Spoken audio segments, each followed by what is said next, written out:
Hello everyone, welcome to Snap Take. I'm recording way too late at night. I decided to try and hit infinite. It is like 1 in the morning. I got to 97.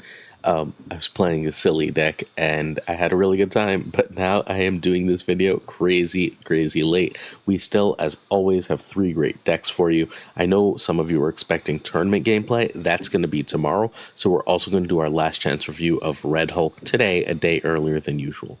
Cool.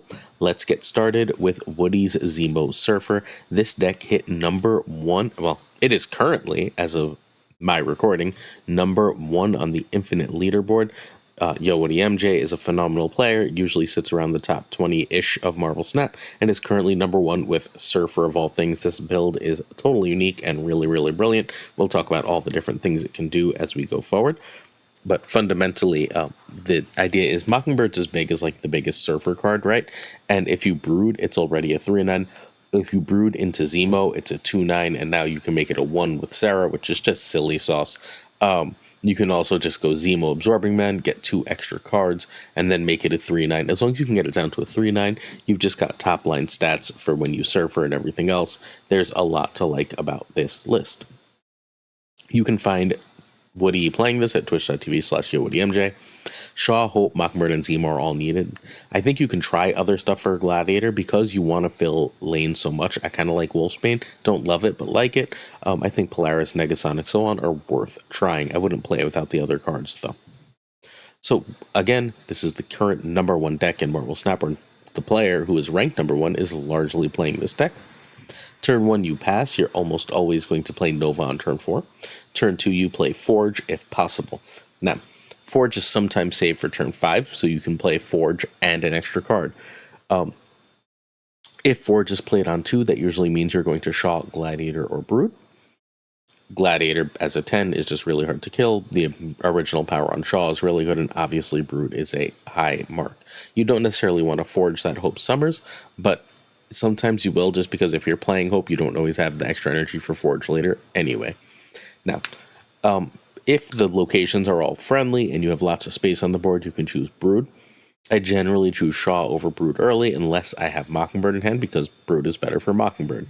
Gladiator, I like to make sure I try and use before Zemo, so if I know I'm going to Zemo, unless I'm trying to do a Mockingbird shenanigan, then I would like to Gladiator before I play Zemo. And Hope is just a ton of energy. Hope is amazing, especially when you don't see Sarah. Turn 4 is a 3 and a Nova, or Absorb Man on Brood, or Zemo. Same basic caveats apply. Turn 5, Sarah, or 2 3s, and turn 6, if possible, Killmonger and Surfer, or Surfer and Absorbman, and then your just power goes through the roof. If you can play 3 cards, make sure one of them is Mockingbird, because again, Mockingbird gets as big as basically the biggest of the Surfer cards. Really lovely deck. Watching Woody play it, he's a complete expert. This is a phenomenal deck, really fun. This might be the best home for Zemo, in that it uses his ability really well for multiple ways, but it doesn't rely on it to win the game, while everything else works really great here. Cool. All right. Please hit that sub button, hit that like, hit that comment. We just hit 10,000 subs. As soon as I get paid again, I'm doing a huge giveaway. We bring you 3 new decks a day, every single weekday. We bring you 7 days a week of videos. We cover bundles. We cover your questions. Everything we can do to help your Marvel Snap journey be smoother, we do here on the channel. So please hit that sub, hit that like, hit that comment. Help us grow further. 10,000's a unbelievable, mind-blowing place to be. Let's see if we can push that number up into, maybe if we're lucky, the KM and Drew Berry range of like 20,000. So let's start the grind today. If you're willing to help, please do so. All right, Alpha Toonling wants my best advice for newcomers. And okay, so I have a video about how to spend your resources in Marvel Snap that's mildly outdated, but not terribly so. It'll get you 90% of the way on what to do there.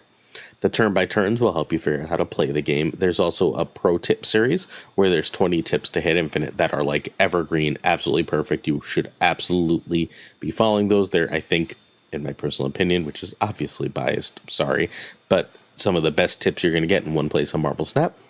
Now, if you want to know how to like get the best progression, it's a really individualized thing because the Series 3 journey is so distinct for every player. If you need help, hop on the Discord. There's 2 Discords I'm in all the time, and I have plenty of friends willing to help.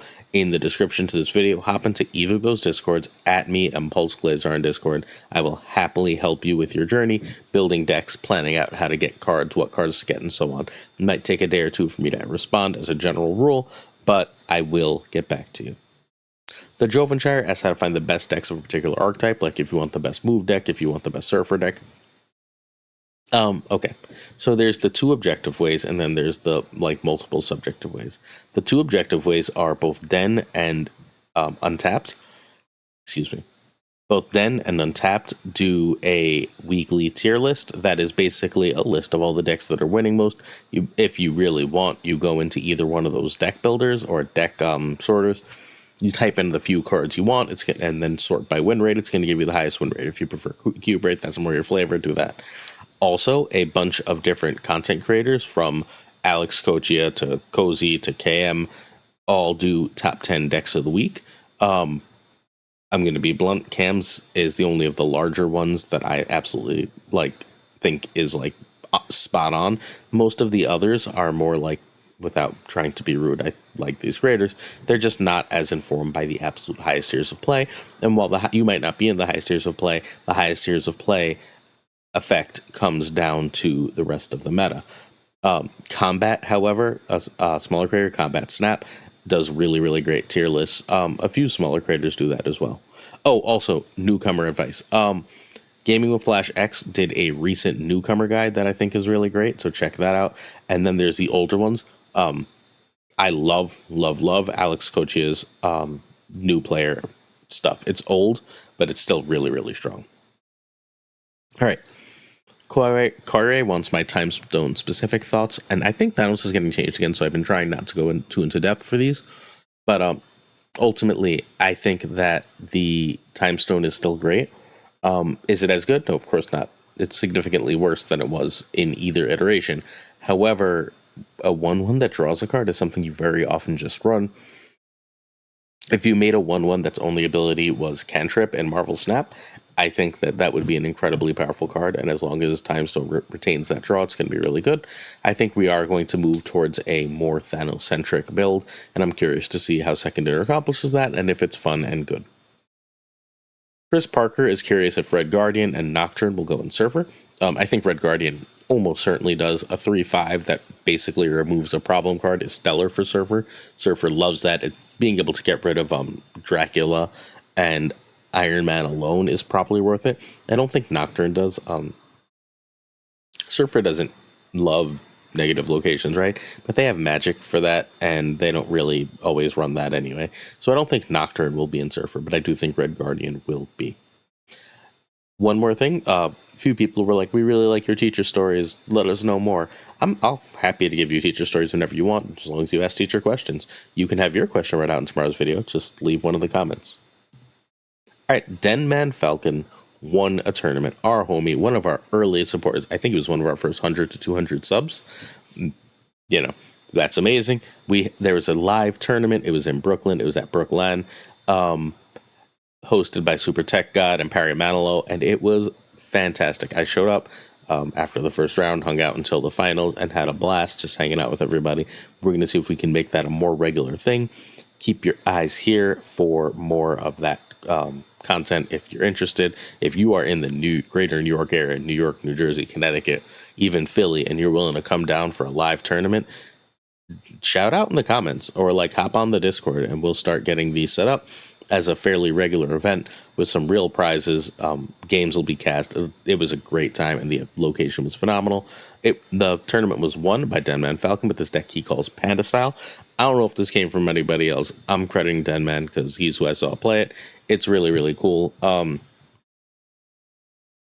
Someone in the comments yell at me who made this if it wasn't DenMan. Either way, DenMan won with it, so he's getting the credit for the piloting. He did change decks. You could change decks in this tournament. We'll see if that's the case going forward. But he did change in the first round of the cut.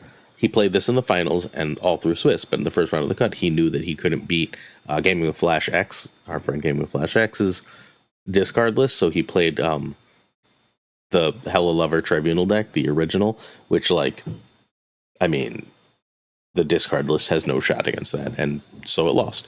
But this is what he played for the majority of his win. He, I believe, lost one. No, he lost. Yeah, he lost one game all day to the King of Swiss, who he then. Oh no, he lost one game to Flash, and then he won out otherwise. So this is a really cool list that we love to see. It is nice and simple. You can go Electro, Sandman, Doom, Odin, or you can go Corvus, chuck some junk into Hela, and either which way puts a ton of power on the board. It's an easy win. Ronin's really good here because Sandman locks some cards in your opponent's hand.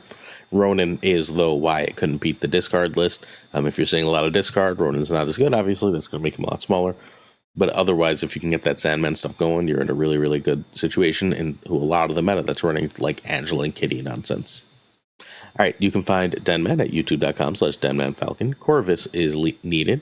You can try Death or Giganto for Red Hulk. It works more or less okay with those. So this again won the Brooklands tournament, which was a blast. Props to STG. Props to Perry Manilow. Met a bunch of cool people there. Finally met Zeno. Met Combat Wombat. Speedy. Met Dara. Like really good time all around. You got to come through, meet some cool creators. If you drink, you can have a drink. If not, you can just chill. It's a really good time. All right, turn 1, Blade when there's a good target. A good target is basically any 6 that's not Hela. Turn 2, you pass. Turn 3, or Blade if it's a good target, obviously. Corvus is generally better than Echo on turn 3, as long as you have a reasonably sized hand. Although sometimes if you have Sandman, you will prioritize Electro. Turn 4 is Sandman, if you can, into Ronin. If you missed the Corvus Electro, you are playing Jubilee here. Turn 5 is Hela or Doom, and turn 6 is Hela or Odin. And that's the basic gist of the deck.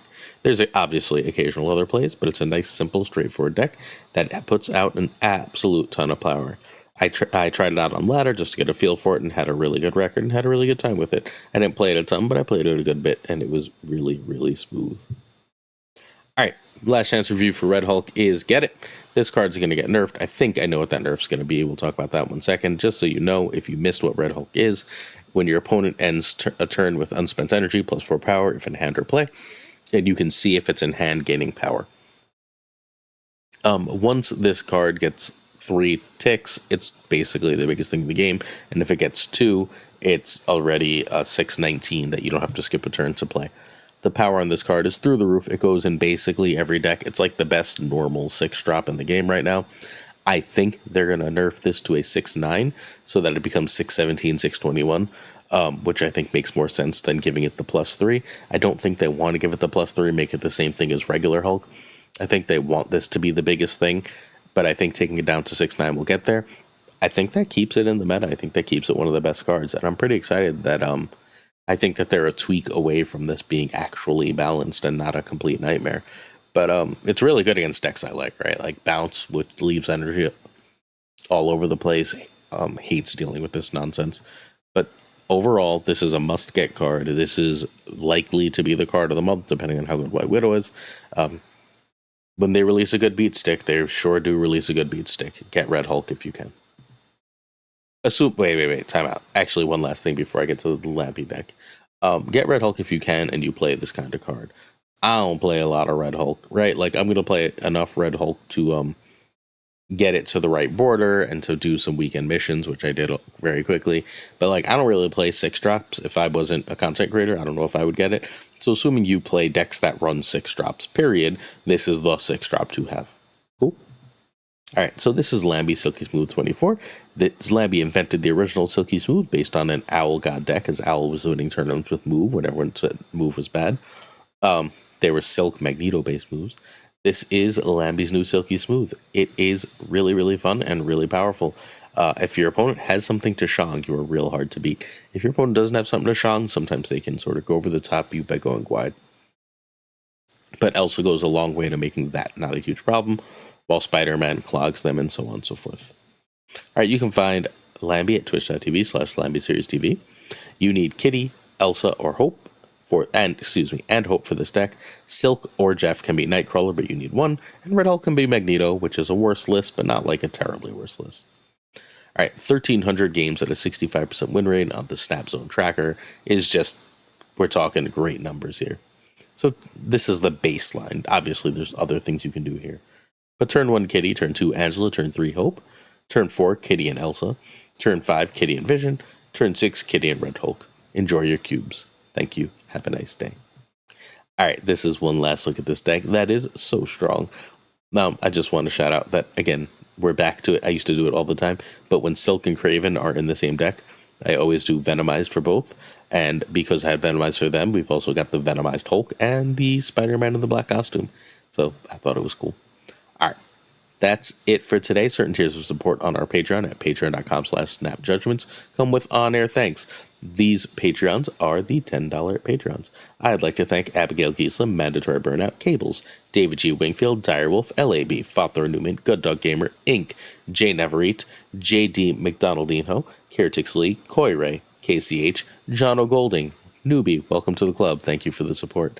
Doku, Philip Rakovich, Haplo, Kenny Loggins, Rob Silverman, Juan Diego Lebed, The Bizza, X-Force V, Skippy G, Tommy Nyquist, Black Dahlia, The Great Kazoo, Jessica Gamble, Ryan Wood, Models, Louis Antunes, Matt H., Mikey Hijinks, NoFlex, Ocularis, Craig Sterry, Pretty Chill, Seamus, Spike Jones, Two Ties, The Pirate King Tucker, The Homie Min, and of course Gunny T, and the T stands for thanks.